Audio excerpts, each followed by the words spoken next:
The Echoes of Elysium was shown off during the Summer Game Fest, and the State of Survival has been following the progress ever since. If you don't know what the Echoes of Elysium is, in the upper right hand corner is their official YouTube channel. Check them out. However, today we were able to attend another dev stream, and this dev stream was showing off the airship building process. Now, a quick disclaimer before I get into it: all of the footage and everything here shown is a work in progress or isn't the final product as far as I know. However, we were able to get a glimpse into what it actually takes to start building an airship and kind of all the freedoms that you're able to do with it. One of the things I enjoyed about this questions and answers was that it actually showed off you're going to need these things called dry docks to build your ship, and it looks like the dry docks are tied to the exploration and possibly the progression in the game.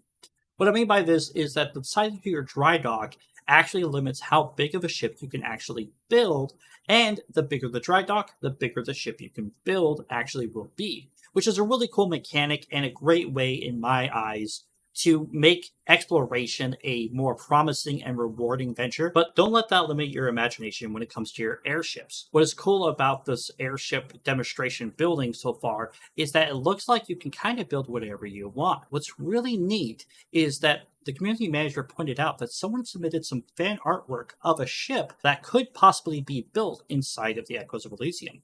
The developer that was building the ship tried their best to replicate the ship, and while it wasn't exactly the same, it was cool that you could even get something similar or resembling the artwork that the community manager pointed out. They were able to set sail, and while they did slightly crash into the island a little bit, it was cool that it looked similar to the artwork. What I also enjoyed is that once they got it back over to the dry dock, they started building on a much bigger ship while the community manager was reading and answering the questions from the community.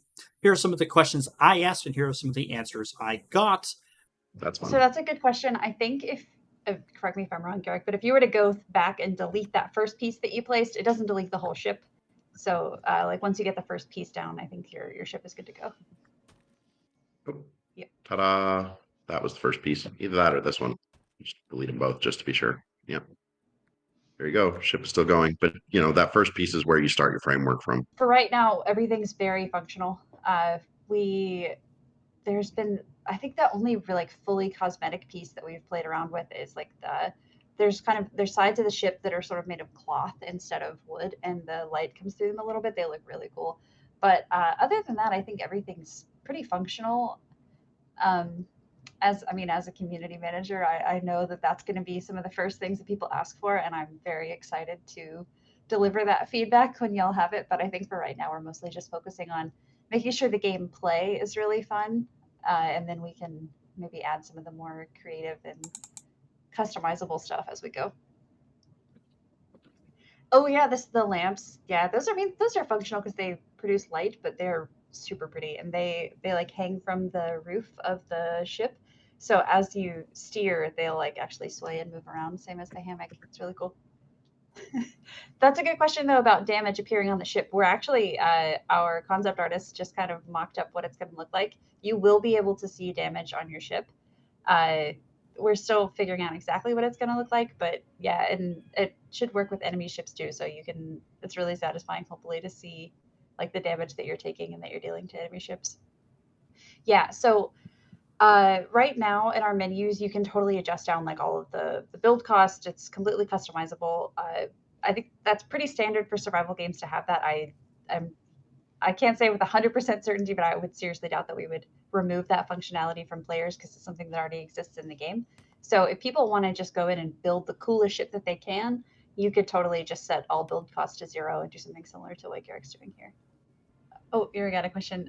Is the dry dock the only place to build on your ship or make small changes? So as of right now, dry docks are where you do your ship customization and ship building.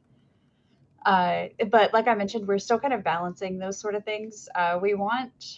So the reason that we do that, so we want players to feel like just the experience of upgrading your dry dock or upgrading your ship should go along with discovering new dry docks. So you start out kind of limited in your small ship, and you sort of upgrade it each time you get bigger dry docks. But we're still playing around with that loop of the airships feeling like they are yours and also feeling very satisfying to upgrade as you go.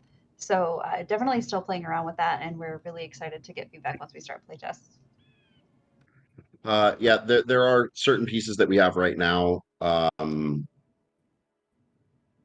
that you can build while you're outside. I think rails and things that don't affect your ability to fly the ship, because we don't want you to be able to anything we want you to be able to build in any space, we want you to also be able to remove in case you put it in the wrong spot. And we don't want you to be able to make your ship unflyable and have to restart game. Um, so allowing you to, like, say, change an engine while you're out would not be particularly good.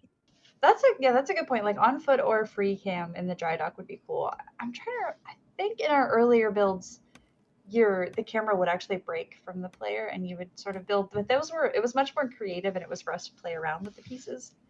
But yeah, I mean those are good suggestions. We're like I keep saying, I'm not just trying to plug our playtests. I actually would love to get as much feedback from y'all as we can. But once we start doing playtests, we're gonna for sure take everybody's feedback on things like that. We're very excited for y'all to play it and tell us how it feels.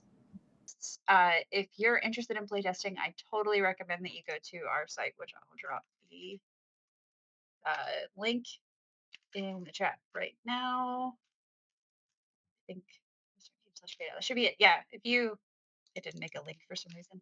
If you go there, you can enter into our beta form. And I am not being secretive about this. We're going to prioritize people who were interested in the game before it got big. So if you're interested in playtesting, please feel free to go enter your information into the form. And once we start selecting people, we're going to pull people from there. So please go enter in for playtesting if you're interested. And that's why we enjoy coming to these dev streams from the Echoes of Elysium dev team so much, is they answer a lot of our questions and give us an insight into the development of this beautiful game. If you folks want to see a more complete guide to building a airship from the ground up, go ahead and click at the link in the upper right hand corner to see an official how to build guide from the developer that was just inside of this dev stream. I hope you folks have a wonderful day, and I hope to see you folks next time in the Discord of Echoes of Elysium and asking questions alongside us. Ta-ta for now.